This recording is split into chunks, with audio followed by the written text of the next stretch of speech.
Here's something very wonderful for us to know. God made us to enjoy us.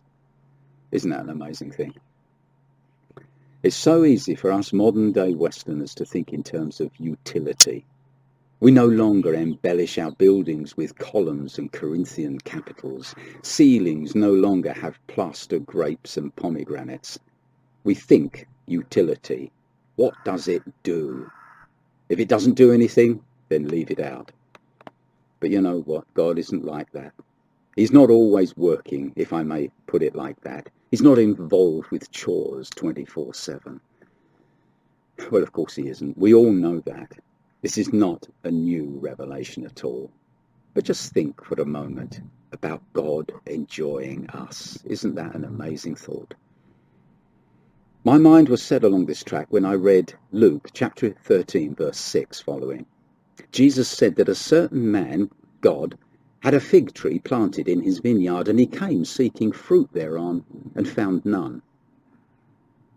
I sort of felt sorry for the man who came looking for fruit in a vineyard he had taken a great deal of trouble over and waited patiently for years to mature, and he went away disappointed. Wouldn't it have been a satisfying end to the story to hear that the man was delighted with the abundance and the quality of fruit that he found on his fig tree? We all like a happy ending, and that would have been a happy ending.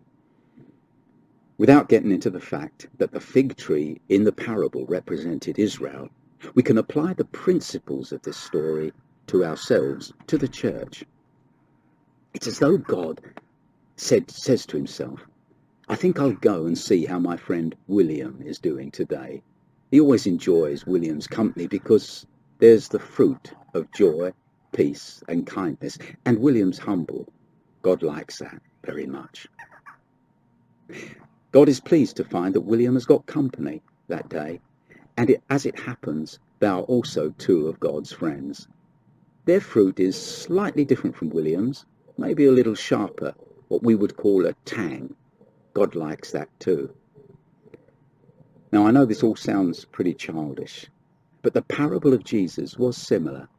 He pictured God coming into his vineyard just to enjoy the fruit. It's a lovely thought.